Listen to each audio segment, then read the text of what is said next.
Okay.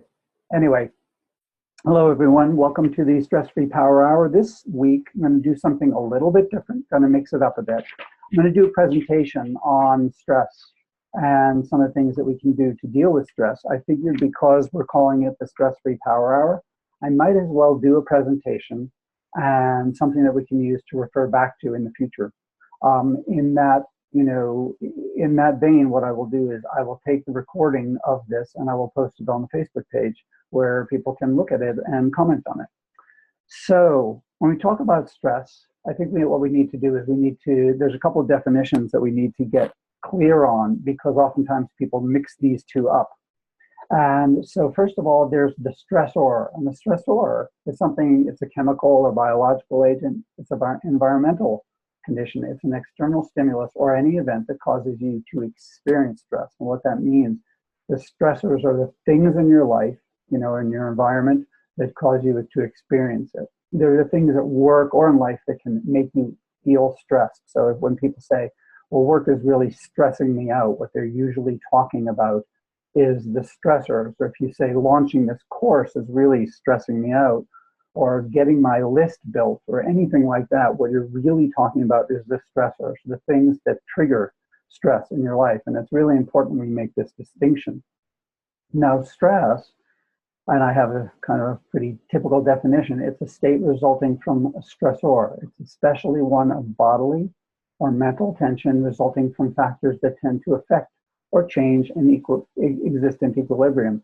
And the reason I put equilibrium in there is because that's our ability to balance the things that are going on in our life with what we experience in our body and mind. And the inclusion of this word is really important because when we're working with stress and stress management, maintaining equilibrium is what we're shooting for. It's where we're trying to get to. And people tend to mix the stress and stressors up. And that's why I put these definitions out there.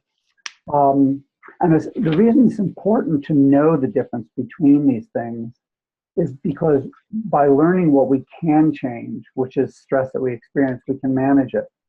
So stress is a physiology, right? It's how we experience what's going on. When we say we're stressed, it's that juice that we have in our body. And it's how our body feels when the stressors in our life are having an impact on us. And again, and it's important because we can work with our stress, how we respond to things, more than we can work with the stressors. Granted, we want to decrease the negative things in our environment and our life and our work life. We want to be able to create whatever we need to do in terms of keeping workflow going and keep going with what we're having to do even when we're experiencing stress. We can try to manage those external stressors, but ultimately and ideally what we want to do is we want to learn how to manage our own stress, how we respond to it. And that's stress management. And that's the ability to manage the stress so that even while stressors may be present, and that's really important, you're able to maintain balance. And that's that word equilibrium in a way that benefits not only yourself, but those around you as well. That means that you can keep it all together, right? Even if things are stressful, if you're experiencing stress around you, and even if there are a lot of stressors in your environment, right? And I think how this pertains to course building, this pertains to what we do in Miracy, is that it can feel like we're taking on a lot, and we can experience this stress when we first jump into the course builder's laboratory, when we start first trying to build our list, or we try to launch our first course. And what we want to do is we want to be able to deal with that physiology, the juice of stress, and continue to be able to go on and launch our course and to do what we need to do.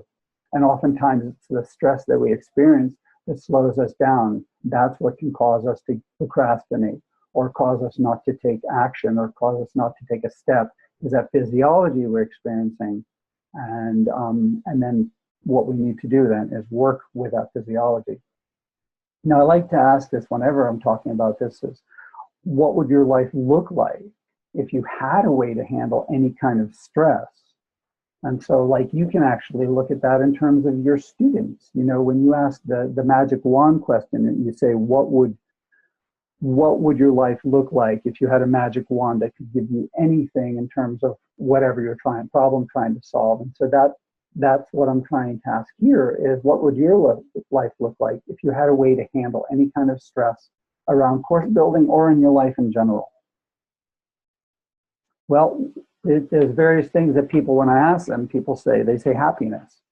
And when we talk about happiness, what's really important is we're talking about happiness based on our internal state, right? Based on basically being able to deal with the things that are going on and not feeling stressed. Not necessarily that externally things are always going to be great. Our software may crash, as in the case of actually what's happened right now today in my office. There's no heat in our building. So I came in this morning and it's 50 degrees because we had a late spring snowfall this weekend in the Rockies. And so I could have been very unhappy with my circumstances here, but instead what I work with is that internal happiness. So again, what we're talking about is happiness related to our internal state, how we can be in the face of all these stressors, of all these things that may be going on when we are building a course, when we are launching a business, when we are an entrepreneur. Another thing is coping and what it means to cope. And again, as we cope, if we simply try to cope by managing the external stimuli in our environment, it's going to be very difficult for us to find any positive results internally with that internal happiness, because we're never going to be able to keep up with the number of stressors we have external to ourselves. However, when we can have the physiology of coping, meaning deal with stress, then we find that things move a lot easier and that things are a lot smoother in our lives. And then a lot of people, when I've asked people, what's the one thing that dealing with stress means to you, is they say, it means being able to be calm. And again, I'd ask, is that a calm environment? And of course, obviously, we want our environment to be as calm as it can be, right? We want to have as little noise. We want to have whatever reminders we need within our office space telling us that we're doing what we're doing. Perhaps we have little posters, as I do in my office. We want to be able to be calm, and it's the inner calm that we can really create, that we work to create, that helps us feel calm about the sometimes overwhelming amount of material and input that we have to deal with in building a course and being an entrepreneur. And Danny talks about this a lot in his video, Entrepreneurial Resiliency. And if you haven't watched that, do take a look at it. It's a very good video. Now, the physiology of stress, the reason I'm bringing this up is because we all tend to experience stress differently within our body. Different people have their favorite flavor, if you want to call it, and so we all tend to experience it physiologically within our body. However, these are just some of the things that can happen. And it's really important to remember that if we aren't dealing well with stress, this is some of the things that we can experience: headaches, muscle aches, palpitations, our heart rate going really fast. Maybe our digestion isn't so good. Maybe our sleep is messed up. And the reason I'm bringing this up is because what I want us to do is to learn where we experience stress within our body. Because as we become more familiar with knowing what's going on within ourselves, and just take a few minutes to check in with ourselves and see how we're feeling, then we actually can use that almost like an early warning radar. It's an early warning system for us to say, right, I'm stressed now. And then to be able to take the appropriate actions to decrease the amount of stress we're experiencing, so that we can move forward and so that we can continue to do whatever it is that we're wanting to do in our vision of being an entrepreneur, in our vision of building a course or launching a course. And I think it's important to recognize how we deal with stress, because what often happens is that we experience a physiology of stress, and we may not even know it's going on, and then we attempt to deal with it in some manner. And now there's no judgment here in terms of how you or I or any of us deal in stress. I know there's been plenty of times where I've gone out and perhaps gone out with my mates, from work, and we go out and we drink a bunch. That's actually more in the past, but something, well, let's all head off to the bar, or let's sit in front of the TV and zone out for a couple hours, or I'm going to go eat a massive bowl of frozen yogurt, or eat a bag of chips, or whatever we might do. Or sometimes it's a little bit harder on others. We kick the dog, or we yell at a spouse, or something like that. So I think it's important to know how we're dealing with the stress. And especially as it comes to the course building, what can happen is the way we deal with stress is we walk away from our computer, we walk away from the content we have to write, or the videos we have to shoot, or the research we have to do, the survey we have to do the analysis on, because we're experiencing such stress. And so there's ways that we can deal with the stress that make it more effective and make ourselves more effective and help us to attain the goals that we're shooting for and what we're trying to do. So I like this, and I just put this up here because I found it when I was doing a stress talk a couple of years ago. It's like, here's stress reduction kit. Bang, hit here. Place kit on firm surface, number 1. Number 2, follow directions in circle of kit. Bang, head here. Repeat step 2 as necessary or until unconscious.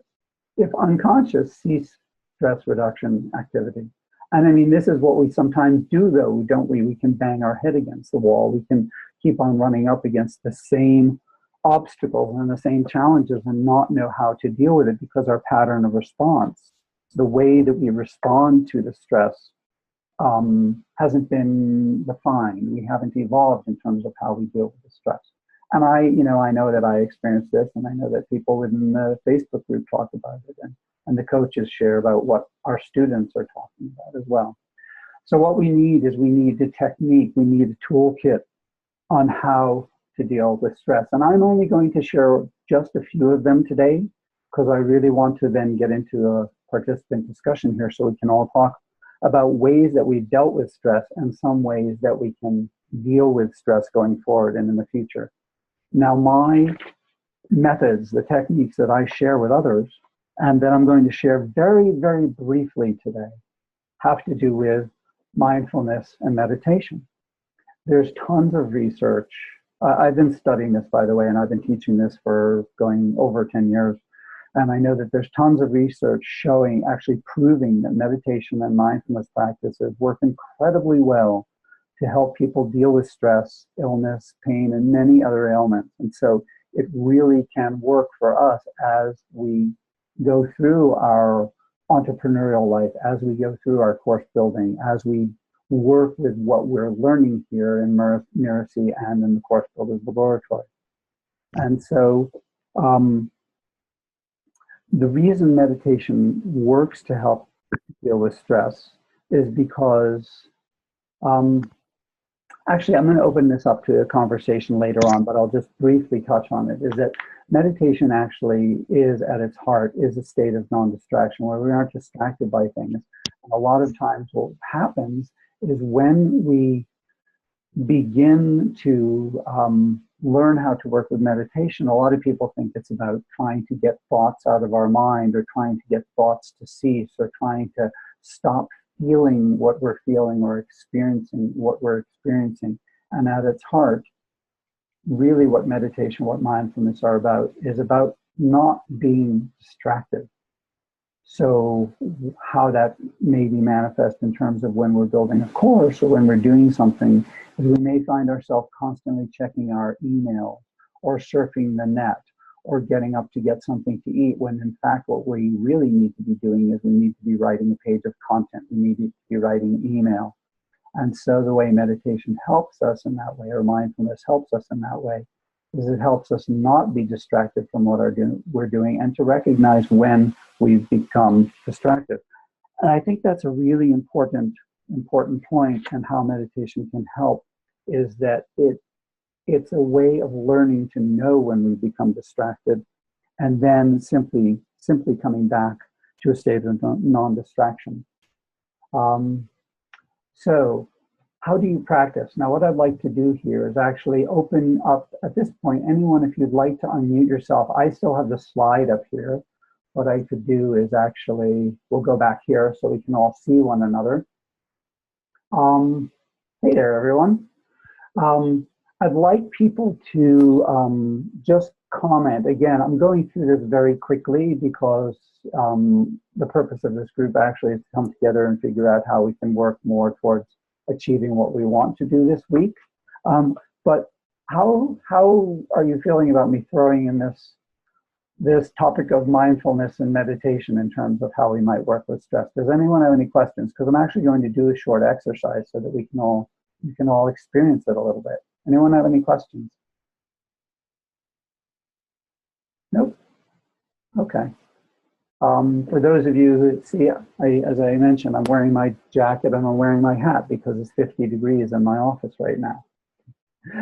All right, so what I want to do is I'm going to just share a short exercise that I do as a profession, in my profession and as a business owner and an entrepreneur. What I do is I teach nurses mostly how to deal with stress and how to create resiliency. And that's around the world of nursing. However, we can use it in the same way for what we're doing as we're attempting to build a course, or what we encounter when we run up against our obstacles or challenges as we're building our courses, or as we're trying to do a webinar, or as we're getting ready to launch a webinar, or at any point in time. And actually, really, we can use it at any point in our life. So I'm just going to go back here very quickly to this. And if everyone would, I'd like everyone to just experience, if you haven't already, or maybe you've already practiced meditation, a certain kind of mindfulness. But what I want to do actually is just do a quick meditation exercise, just do a quick mindfulness exercise so people can actually get an experience of this.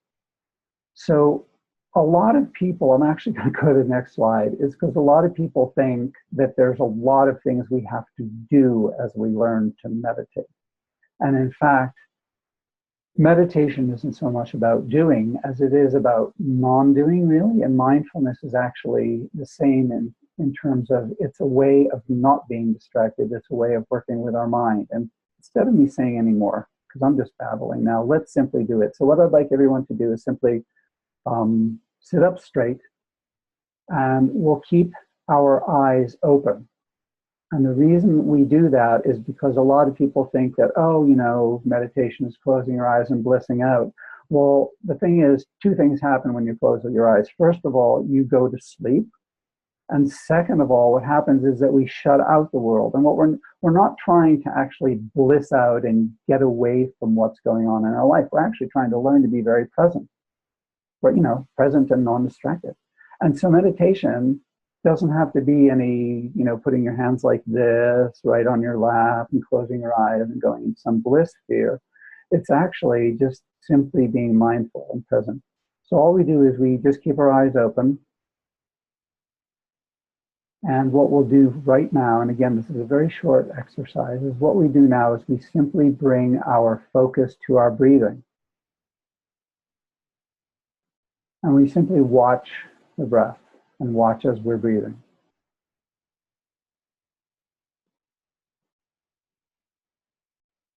And we're actually not trying to do anything to the breath, but simply anchoring our focus and our attention on the breathing.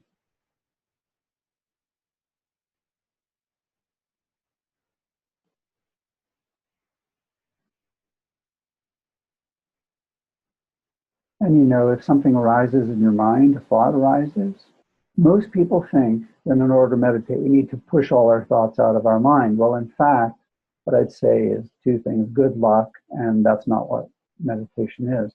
It's about being aware of what arises in the mind and not chasing after it. And so we use the breath as the anchor of our focus and attention.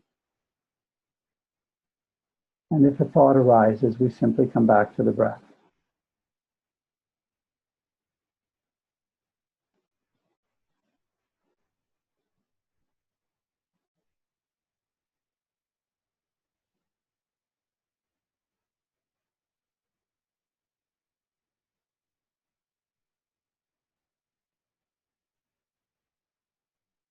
And what we'll do repeatedly is, as the mind goes off and thinks about something like, oh, wow, I need to do something, or, oh, I have a meeting in 20 minutes, or whatever happens, we simply let it go. Just as waves would arise in the ocean, right? A wave arises and then goes back into the ocean. The same thing can happen with our thoughts. If we allow a thought to arise and don't hold on to it, we don't grasp onto it, it simply arises and passes, or like a cloud passing through the sky. So again, come back to the breathing.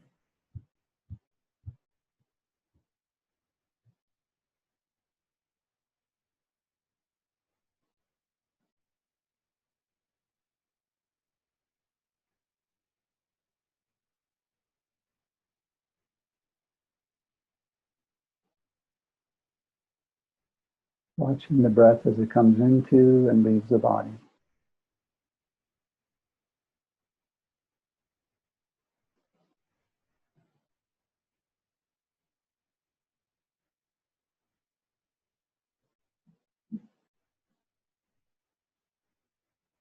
And now just try this, just drop watching the breath and just simply be as you are.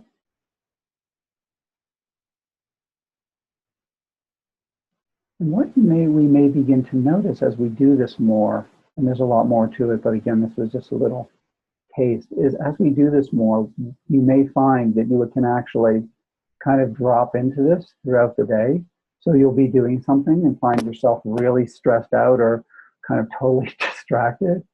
And you simply go and take a deep breath as a way of bringing yourself back to whatever you're doing. It's also when you're very stressed out. The interesting thing is that there's physiological correlations between stress and the way we breathe. And so normally we aren't aware of it, but if we get stressed out, what happens is we may breathe very shallow. If we're depressed, or very fast. If we're depressed, we may breathe very shallow. If we're frightened, our breath will change. And we may not always know that it's going on. And so what we can actually do is we may be sitting and I may be writing up pages of content or getting ready to put this, the power hour on and get caught up in things. And then I can go, oh, wow, my breathing is not right. Or I'm not breathing well.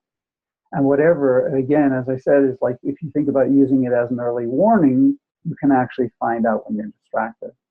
Now, I do want to share with everyone, this was a very last minute thought. I was actually preparing these PowerPoint slides up until 10 minutes before our little power hour here.